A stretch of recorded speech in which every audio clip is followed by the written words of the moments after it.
대중문화 콘텐츠의 결말을 보면 해피엔딩이나 또는 새드엔딩일 수 있습니다. 아주 흔한 클래셔가 해피엔딩일 거라고 이제 우리가 통속적으로 생각하는 것은 좀 오해일 수 있습니다. 식민지 시절과 해방 이후의 그 문화 콘텐츠들을 보면 대부분의 결말이 이제 좀 비극이에요. 뭐 이광수의 소설 개척자들, 또 뭐 우리 부모님들이 주로 보셨던 그 신성일 주연의 맨발의 청춘이라든지 최인호의 소설 뭐 겨울나거나 이렇게 보면 사랑이 이루어지지 않아요. 왜 그럴까요? 좀 굉장히 암울한 시절이었던 거죠. 뭔가 희망을 꿈꾸기 힘들었던 그 시절. 그래서 해피엔드는 좀 비현실적이다, 이제 그렇게 생각을 했던 것 같습니다. 그래서 찰리 채플린이 그런 얘기를 하죠. 인생은 멀리서 보면 희극인데 가까이에서 보면 비극이다. 이 말은 대부분이 좀 비극이다, 이제 그런 의미를 깔고 있습니다. 룻기의 배경은 사사 시대인데요. 사사기는 뒤쪽으로 가면서 사사들과 백성들의 영적 상태가 계속 아주 안 좋아집니다. 그러니까 말도 안 되는 죄악들이 등장을 하는 거죠. 영적으로 아주 캄캄한 상황이 지속이 됩니다. 그렇다면 시대를 반영해서 비극으로 끝나야 되는데 룻기는 해피엔딩으로 끝나고 있습니다. 무엇이 룻기를 아름답게 마무리하게 하는 것입니까? 우리 새해부터 시작한 이 룻기 강해가 이제 오늘로서 이제 마지막 시간을 가집니다. 아름답게 끝을 맺는 룻기의 마지막 부분은 성도들에게 무엇을 이야기하고 있는지 두 가지로 한번 생각해 보았으면 좋겠습니다. 첫 번째, 믿음을 선택할 때 인생의 역전이 시작이 됩니다. 룻기 1장은요 흉년과 장례식으로 시작을 해요. 그래서 이 베들레헴 흉년, 또 모압으로 이주하죠. 그 다음에 남편과 두 아들 모두가 이제 사망을 합니다. 당시 가장 생활 능력이 없다고 여겨지는 부류들이 이제 과부인데요. 그 과부 2명이 이제 남아 있습니다. 그래서 룻기 1장 21절에 보면 내가 텅 비어서 돌아왔다라고 얘기를 해요. 쉬운 성경에 내가 빈털터리로 돌아왔다라고 얘기를 합니다. 실제로 재정적으로도 빈털터리였고요. 가족들도 자꾸 사망하면서 이제 자리가 자꾸 비어갔죠. 심리적으로 이제 텅 비어서 돌아왔습니다. 근데 룻은 또 모압 여인이죠. 근데 이방인이라는 얘기죠. 그 중에서 이방인 중에서도 모압은 이스라엘 사람들이 아주 싫어하는 그런 민족입니다. 그러니까 최악의 상황인 거죠. 과연 여기서 무슨 희망이 있을까? 이들이 사는 게 그저 힘들게만 느껴집니다. 근데 오늘 이제 4장에 보면 풍성한 수확과 결혼식과 출산으로 이제 끝이 나요. 해피엔딩입니다. 이렇게 멋있는 결말이 또 있을까 하는 생각이 들어요. 여러분, 우리가 읽었던 17절에 보면요, 아이의 이름을 누가 지어줍니까? 이웃 여인들이 아이의 이름을 지어줘요. 여러분 재밌지 않습니까? 아빠 보아스가 이름을 짓거나 아니면 엄마 룻이 짓거나 아니면 할머니 나오미가 이름을 지을 법도 한데 17절을 보니까 이웃 여인들이 그에게 이름을 주어줘요. 그래서 저는 이제 이 말씀 묵상하면서 떠올랐던 장면이 있는데, 그 인도 발리우드 영화 여러분 보시면 마살라라 그러죠. 갑자기 모두가 다 나와가지고 노래를 부르면서 막 춤을 추죠. 근데 이 장면, 제가 그 장면인 것 같다라는 생각이 들어요. 그러니까 보아스와 룻은 그냥 한 가정이 아닌 거예요. 베들레헴을 대표하는 가정인 거예요. 왜 우리 그런 얘기 있어요. 국민 남편과 국민 부인, 이런 말을 쓰죠. 그럼 오벳은 국민 아들이 되는 거예요. 그러니까 이 마을 사람들이 이건 남의 아들이 아닌 거예요. 우리 전체 우리 베들레헴의 아들이다. 그렇게 생각하니까 마을 주민들이 아마 다 모여서 아마 인도 그 발리우드 영화처럼 같이 춤을 추지 않았을까, 그렇게 생각이 됩니다. 그래서 죽고로 시작했는데 낳고로 마무리가 돼요. 그러니까 상처와 절망으로 시작했는데 축복과 소망으로 끝이 납니다. 이제 끝났구나라고 생각이 됐는데 지금부터 아주 근사한 시작이 벌어지고 있는 겁니다. 도대체 중간에 무슨 일이 있었을까요? 중간에 선택이 있었다는 거예요. 믿음의 선택. 우리 장폴 샤르트의 아주 유명한 말이 있죠. Life is C between B and D. 인생은 B, 벌스와 D, 데스 사이에 C, 초이스, 그러니까 탄생과 죽음 사이에 선택이 있다라고 이야기를 합니다. 근데 나오미는 믿음으로 하나님의 계신 곳 베들레헴으로 돌아오는 그 선택을 한 거예요. 또 룻도 믿음으로 나오미의 하나님을 자기 하나님으로 삼고 같이 베들레헴으로 돌아오는 그러한 선택을 했다라는 겁니다. 룻기 2장 12절에 보면, 그럼 같이 한번 앞에 나와 있는 것도 보면서 읽어볼까요? 시작. 이스라엘의 하나님 여호와께서 그의 날개 아래에 보호를 받으러 온 내게 온전한 상 주시기를 원하노라. 나오미와 룻이 베들레헴에 온 이유를 뭐라고 설명하고 있습니까? 하나님의 날개 아래 보호를 받으러 왔다. 하나님께 왔다라는 거예요. 그러니까 절망의 환경에서 믿음을 선택한 거죠. 그랬더니 하나님이 보호해 주시고 상 주시고 개입을 해 주시는 거예요. 그러면서 인생의 역전이 시작되더라라는 겁니다. 윌리엄 카퍼라는 18세기 영국의 문인이요 시인이요 변호사가 있었습니다. 아주 잘 나가던 변호사 시절에 지나친 그 스트레스와 긴장과 부담감 때문에 우울증이 생긴 겁니다. 그리고 정신질환도 같이 생기고, 그러면서 인생이 이제 망가지기 시작해요. 변호사가 이제 이런 어떤 마음의 병을 앓다 보니까 이제 이게 사회생활이 되지는 않는 겁니다. 그래서 삶을 비관해서 절망하고 포기하면서 이제 자살 시도를 하는데, 템즈강에 이제 투신하려고 마차를 몰고 막 달렸대요. 템즈강에 도착하면 내가 뛰어들 것이다. 근데 이제 안개가 너무 짙어서 분명히 템즈강을 갔는데 돌고 돌아서 보니까 이제 자기 집 대문 앞이더라는 거예요. 그래서 이번엔 안 되겠다. 전문 마부가 딸린 마차를 빌려야 되겠다. 그래서 이제 전문 마부가 딸린 마차를 빌려서 템즈강까지 갔어요. 근데 이제 마부가 눈치채고 그러시면 안 됩니다 해서 막았대요. 그래서 이제 이것도 실패. 칼을 세워서 그 위에 엎드러지면서 죽어야지라고 했는데 그 칼날이 부러지더라는. 그것도 실패. 그래서 목을 매달았어요. 근데 한 이웃이 마침내 때마침 이제 그를 지나가다 보면서 밧줄을 이제 끊어주면서 이것도 이제 실패가 됐죠. 독약을 마셨는데 누군가 적시에 발견해서 병원에 데려가서 해독제를 먹여서 또 목숨을 구하게 됩니다. 그래서 결국 이제 정신병원에 입원하게 돼요. 입원해서 성경을 읽어요. 여러분, 이때 이제 이 선택이 저는 굉장히 중요한 선택이라고 생각합니다. 그러면서 로마서 3장 25절에 아주 깊이 있는 묵상을 하기 시작합니다. 우리 신성경으로 제가 써놨는데요. 하나님께서 예수님을 화목 제물로 내어 주셨으며 누구든지 예수님의 피를 믿음으로 죄를 용서받게 됩니다. 이 얘기를 계속 그리스도의 피와 보혈과 화목제물과 죄 용서와 이런 것들 계속 묵상하기 시작합니다. 그러면서 이 깊은 묵상을 통해서 예수님을 만나요. 그러면서 회복되기 시작해요. 그러니까 자살이 아니라 예수로 말미암은 삶을 선택하기 시작합니다. 내가 예수님을 위해서 살아야 되겠구나 하면서 다시 시를 쓰기 시작해요. 여러분, 그 절망에 있는 사람이 시를 다시 쓴다는 건 굉장히 어려운 일이에요. 근데 예수님 때문에 이 보혈을 묵상하고 회복이 되니까 예수님이 나를 이 보혈로 살리셨구나 하면서 힘을 내서 시를 쓰기 시작합니다. 그래서 찬송시를 쓰는데 굉장히 많은 찬송시를 썼는데요. 저희들이 그래도 잘 알고 있는 찬송가가 새 찬송가 258장 샘물과 같은 보혈은 주님의 피로다. 여러분 아마 들어보셨을 거예요. 샘물과 같은 보혈은 주님의 피로다.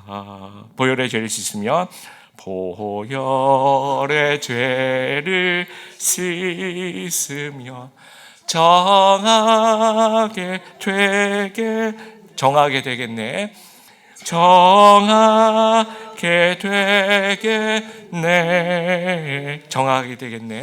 가게 되게. 보혈의 죄를 씻으면 보혈의 죄를 씻으면 정하게 되겠네.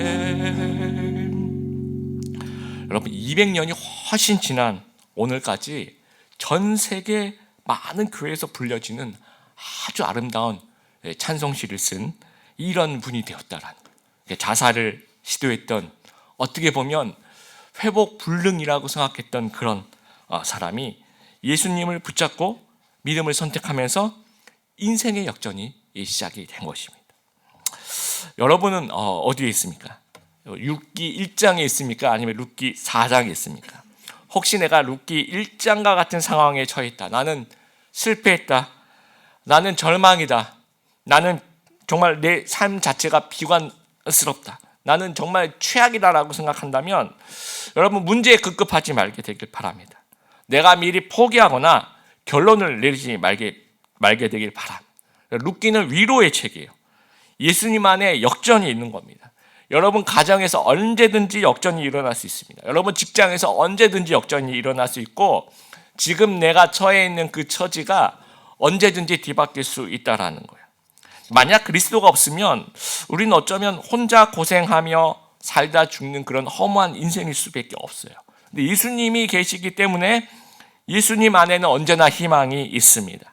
그래서 내가 결론 내리지 말고 하나님이 결론을 내리게 할 수 있는 그런 믿음의 우리 성도님들 다 되시길 바랍니다. 유대인의 의사요 심리학자인 빅터 프랭클이 2차 세계대전에 이분도 이제 끌려가요. 유대인이기 때문에 수용소로 끌려가서 홀로코스트의 생존자가 됩니다. 뭐 아우슈비츠 등등 여러 수용소를 이제 거치면서 수용소 생활을 하는데 아무래도 심리학자라서 그런지 몰라도 사람들이 이제 관찰하기 시작합니다. 그 중에서 이제 생존하는 사람들은 어떤 특징이 있는지를 관찰하기 시작해요. 그래서 나중에 이제 그 책을 쓰는데요. 거기서 이제 무슨 얘기를 하냐면 살아야 할 이유가 있는 모든 사람은 모든 어려움을 어떻게 해서든 거의 견뎌내더라는 거예요. 그러니까 생존하는 사람의 특징이 살아야 할 이유를 가지고 있는 사람이더라는 겁니다. 그럴 때 모든 어려움을 어떻게든 견뎌내더라는 거예요. 그러니까 나오미와 룻은 살아야 할 이유를 베들레헴에서 찾은 거예요. 하나님께로 돌아가자라는 거예요. 하나님이 내가 살아가야 할 이유이다. 여러분 같이 따라하겠습니다. 하나님이 내가 살아가야 할 이유이다. 베들레헴으로 돌아가시는 우리 성도님들 되길 바랍니다. 하나님 붙잡는 여러분 되길 바랍니다. 믿음을 선택하는 여러분 되시길 바랍니다. 우리가 믿음을 선택하는 순간 우리의 미래가 달라질 수 있습니다. 믿음이 바뀌면 행동이 바뀌고 행동이 바뀌면 미래가 바뀝니다. 그래서 베들레헴을 선택하며 해피엔딩의 인생을 살아가는 귀한 우리 성도님들 되시기를 바랍니다. 두 번째, 하나님은 헤세드의 사람을 사용하셔서 역사를 이루어 갑니다. 여러분 성경은요 굉장히 완전하고 결함이 없는 하나님의 말씀이에요. 이제 가끔씩 읽다 보면 이해하기 힘든 구절이 등장합니다. 이 부분에 그 뒷부분에 나오는 이 족보가 참 어떻게 보면 좀 난해한 부분입니다. 고엘 제도라는 것은 기업을 무르는 제도죠. 그러니까 대신 뭘 해주는 그런 제도인데 보아스가 고엘 즉 기업을 무르는 자가 되는 겁니다. 그래서 이제 여러분 족보를 보시면요, 족보가 엘리멜렉에서 말론에서 그 다음에 오벳으로 이렇게 되어야 되는 게 맞는 것 같아요. 이제까지 저희들이 한 얘기들 통틀어서 볼 때는. 그런데 21절에 보면 살몬은 보아스를 낳고 보아스는 오벳을 낳고 계보가 보아스 계열로 이제 내려가죠. 그래서 이 부분을 제가 좀 한 번을 좀 언급해야 되겠다라고 생각을 하고 자료를 찾는데 이게 좀 주석이라든지 뭐 충분히 설명된 자료가 없더라고요. 그래서 조용히 그냥 넘어가야 되겠다 이제 생각을 하고 있었는데 2장부터 질문하시는 성도님들이 계시더라고요. 목사님 이게 어떻게 돼요? 그래서 한 번은 언급을 해야 되겠구나 하면서 미루다가 오늘 마지막 시간까지 오게 되었습니다. 여러분 성경 해석의 대전제는요, 성경은 첫 번째 성경은 틀리지 않는 거예요. 아멘이시죠? 그러니까 내가 모를 뿐이야. 성경은 틀리지 않는데 내가 모를 뿐이다. 두 번째, 성경은 성경으로 푼다. 그래서 100% 제가 정답은 아니라고 생각하지만 이 말씀 속에서 한번 왜 그랬을까를 한번 생각해 보면요, 신명기 25장에 보면 계대 결혼을 설명해요. 우리가 이제 형사치수제라는 것을. 그런데 보면 형제들만 좀 언급을 해요. 어느 형이 첫 번째 형이 부인하고 살다가 첫 번째 형이 죽었어요. 그러면 둘째 동생한테 넘어가고 셋째한테 넘어가고 이렇게 형제들까지만 언급을 하고 다른 가까운 친척으로 넘어가는 부분은 전혀 신명기 25장에 언급이 없습니다. 마태복음 22장에 보면 사두개인들이 예수님께 와서 질문을 해요. 계대 결혼에 대해서 이 형사치수에 대해서 똑같이 질문하는데 형제가 몇 명이 등장합니까? 7형제에 대해서 질문하죠. 첫 번째 형이 죽었어요. 두 번째 형도 죽고 세 번째, 네 번째 다 죽었어요. 7명이. 그러면 천국에 가면 이 부인은 이 남편은 누가 되겠습니까? 라고 이제 예수님께 좀 장난기 많은 그런 질문들을 하게 됩니다. 그런데 계대 결혼이 이제 친척까지 확대된다면 거기서 7 다 죽었어요. 그래서 친척으로 가서 첫 번째 친척, 두 번째 친척, 세 번째 친척 이 얘기는 없어요. 그냥 형제들이 다 죽었다 이 얘기만 하고 있습니다. 그래서 다른 친척으로 확대되진 않는 것은 아닐까 그런 뉘앙스를 주죠. 근데 보아스 같은 경우에는 이제 헷세드의 사람이에요. 자신이 형제가 아니죠. 그리고 1순위도 아닙니다. 어떻게 보면 먼 친척임에도 불구하고 그래도 이 고엘과 이 기업 오르는 것들에 대해서 특별히 이제 땅은 그냥 사주면 되는 거지만 결혼에 대해서 굉장히 광범위하게 자기 자신을 그렇게 적용을 하고 있었던 거예요. 그러니까 이 아들은 처음에 이제 보아스가 결혼을 할 때는 이 아들은 엘리멜렉과 말론의 계보라고 생각하고 아마 처음에는 그렇게 생각하고 결혼을 하겠다라고 얘기를 한 것 같습니다. 근데 베들레헴 장로들과 마을 주민들의 생각은 좀 달랐어요. 11절에 보면 모든 백성과 장로에 대한 얘기들이 나오는데요. 이분들이 이제 축복을 하는데 땅은 대신 사주는 기업 무르기 이게 맞아요. 맞는데 결혼은 너무 광범위하게 적용하지 않아도 된다라고 생각하는 거예요. 결혼은 그렇게까지 적용하지 마라. 계대 결혼이 아니다라고 생각하는 겁니다. 11절 보세요. 성문에 있는 모든 백성과 장로들이 이르되 우리가 증인이 되니까 여호와께서 내 집에 들어가는 여인으로, 근데 내 집은 보아스를 내라고 얘기하는 보아스예요. 보아스의 집에 들어가는 여인, 룻이죠, 그렇죠? 보아스의 집에 룻이 들어간다고 얘기를 하는 겁니다. 근데 만약에 계대 결혼이면 그게 거꾸로 돼야 되죠. 나오미와 룻의 집에 보아스가 들어가는 거죠. 근데 그렇게 생각하지 않는 거예요. 보아스의 집에 룻이 들어간다고 생각하는 겁니다. 12절. 여호와께서 이 젊은 여자로 말미암아 내게 상속자를 주고, 그렇죠? 내게 상속, 보아스에게 상속자를 주라고 얘기를 합니다. 룻이 보아스에게 상속자를 준다라고 얘기했는데 만약에 계대 결혼이면 거꾸로 돼야 되겠죠. 보아스가 룻에게 상속자를 줘야 되는데 그렇게 생각하지 않고 있습니다. 내 집이 다말이 유다에게 낳아준라고 이제 12절이죠. 계속해서 라고 얘기합니다. 내 집이라고 얘기한 그 보아스의 집이 유다와 다말과 같은 그런 집안이 되었으면 좋겠다라고 얘기하는 거예요. 만약에 이게 계대 결혼이면 말론과 룻의 집안이 그렇게 나와야 되는데 그렇지가 않습니다. 그러니까 말론은 언급조차 하지 않고 있어요. 계속 보아스와 룻. 그러니까 이 결혼을 계대의 결혼을 이제 광범위하게 보고 있지는 않는 거죠. 그냥 보아스와 룻의 결혼으로 생각하고 있는 겁니다. 하나님의 시각도 마찬가지. 성경에 이렇게 기록이 되어 있다는 것은 하나님도 그렇게 생각하신다라는 거예요. 세상적인 족보가 아니라 믿음의 족보를 바라보시는 거죠. 그러니까 율법적인 족보가 아니라 헷세드의 족보, 믿음의 족보를 원하신다라는 거예요. 그러니까 룻기의 염원이 이거예요. 마을 주민들이 다 나와서 축복을 합니다. 이것이 이제 그 염원을 하는 거죠. 이 사사시대가 모두가 다 자기 소견대로 행하고 이기적이고 아무렇지도 않게 죄를 짓고 있는 때입니다. 근데 보아스와 룻과 같은 그 자기 희생의 사람들, 헷세드의 사람들이 가문을 형성해야 된다는 그 염원을 품고 있는 거예요. 그래야지 하나님의 말씀이 회복이 되고 이스라엘이 회복이 되고 베들레헴이 복받는다라고 사람들이 이해하고 있는 겁니다. 그래서 아기 이름도 그렇게 지어주는 거예요. 여러분 오벳이라는 이름의 뜻이 섬김 또는 종이에요. 헷세드의 사람들의 그 섬김을 기원하고 또 이런 사람들이 하나님의 종이 되기를 축복을 하는 겁니다. 그 룻기의 저작 시대가 조금씩 사람마다 이제 연구하시는 분마다 조금씩 다른데요. 아마도 다윗 왕 시절이라고 생각을 해요. 다윗 왕 동시대 또는 그 직후 어느 시점이 있지 않을까라고 예상을 합니다. 18절부터 22절까지 족보가 나오죠.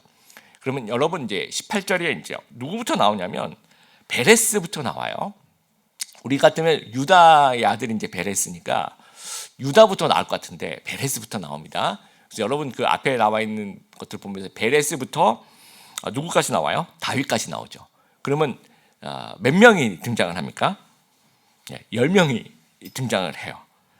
그런데 그 베레스부터 다윗까지가 시기적으로 보면 한 1000년 정도입니다. 근데 그 1000년 정도에 10명밖에 없었나 그렇게 생각하면 더 많았을 거예요 아마. 근데 지난 시간에 제가 말씀드렸지만 중간에 뭐 누가 누굴 낳고 우리 마태복음 1장에 있는 그 족보도 14대를 맞추기 위해서 그걸 조금 많이 생략을 해요. 근데 이 유대인들이 이런 걸 좀 좋아합니다. 뭔가 몇 번째, 뭐 몇 개, 숫자놀이 이런 거 좋아하는데 제일 완벽한 그러니까 이 10명의 계보를 만들 때는 유대인들이 10명으로 된 계보를 만들 때는 7이라는 숫자가 되게 중요해요. 7번째 이거 되게 완전하다고 생각하는 거죠. 그 다음에 10번째가 이거 또 7하고 비슷하게 생각하는 거예요. 마지막 10명 중에 마지막이니까 제일 마지막 그러니까 7번째와 10번째가 중요한데 여러분 베레스부터 시작되는 족보의 7번째가 누굽니까? 한번 내려보세요. 보아스가 되는 거죠. 그 10번째가 누굽니까? 다윗이 되는 거죠. 그러니까 아주 고의적으로 지금 이 족보를 그렇게 쓰고 있는 겁니다. 이 10명으로 맞춰가지고 보아스가 7번째 오고 그 다음에 다윗 왕이 이제 10번째 오게 이렇게 일부러 이렇게 만드는 거예요. 이 말은 뭐냐면 도대체 어떤 가문에서 다윗과 같은 왕이 나왔느냐라고 물어보는 거죠. 그러면 세상과 다른 이 사람들, 이 헷세들, 하나님의 사랑을 가진 사람들을 통해서 다윗 왕이 태어났다는 것을 보여주고 있는 거예요. 그리고 다윗 왕의 가문에서 마태복음 1장 예수 그리스도가 탄생하게 된다라는 거예요. 여러분 하나님은 어떤 사람, 어떤 가문을 쓰실까요? 이 사랑과 인애와 자비, 이 헷세드의 사람, 헷세드의 가문을 쓰신다라는 거예요.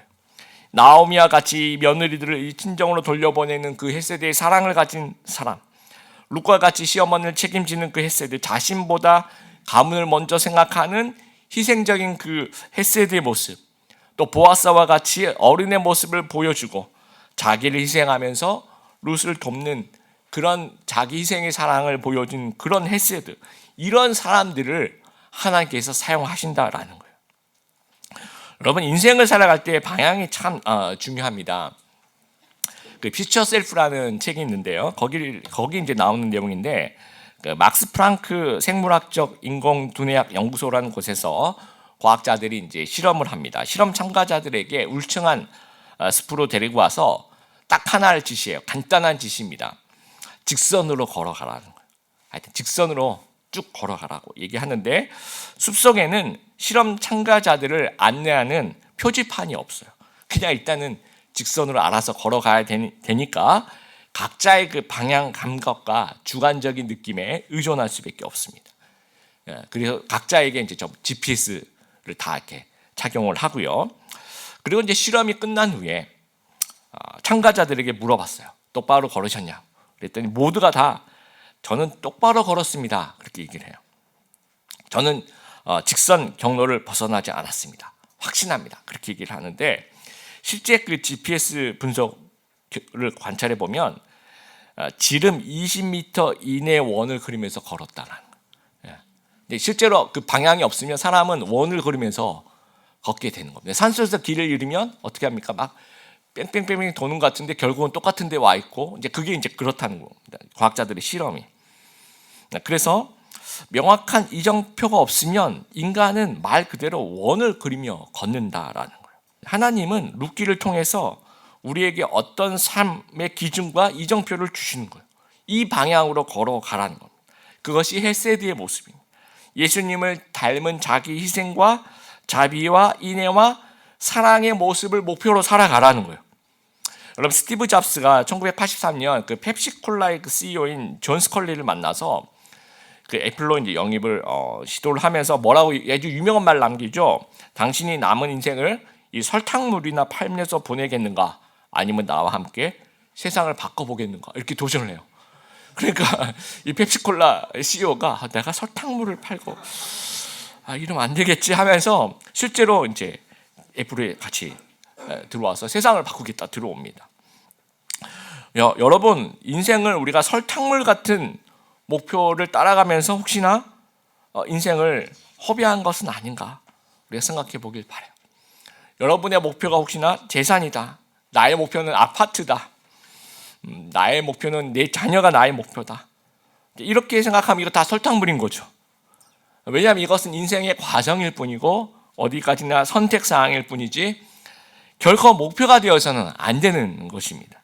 그러니까 설탕물을 따라가게 되면은 원을 그리면서 이제 걷게 되는 거예요. 쳇바퀴 인생을 살 수밖에 없는 거. 계속 언제나 나는 자기 돌아서 제자리에 돌아오는 그 느낌을 받을 수밖에 없는 거예요. 왜냐 방향이 없으니까. 그러니까 하나님이 이제 초대하는 거죠. 룻기를 통해서 나와 함께 세상을 바꿔보자는 거예요. 그러니까 헤세드의 사람이 되어서 나와 함께 동역하자라는 겁니다. 그래서 룻기는 명확한 삶의 이정표를 제시하고 있는 거예요. 크리스찬의 롤 모델을 제시하고 있는 겁니다. 성도가 영원한 영적인 유산을 좀 붙잡고 주어진 삶을 그 방향에 맞게 살아가야 된다는 것들을 이야기를 하고 있는 겁니다. 룻기 강해를 이제 마무리를 합니다. 여러분, 룻기 1장의 사람이 아니라 예수님을 좀 붙잡고 룻기 4장의 인생을 살아가는 인생 역전의 사람들 다 되시기를 축복합니다. 그리고 여러분, 우리 헤세드의 사람이 되어서 하나님의 마음에 쏙 드는 그런 사람 되길 바랍니다. 그래서 하나님이 사용하시는 그런 인생 살아가는 우리 성도님들 되었으면 좋겠습니다. 그리고 다 믿음으로 뭐든지 다 해피엔딩 하시기를 주님의 이름으로 축복합니다.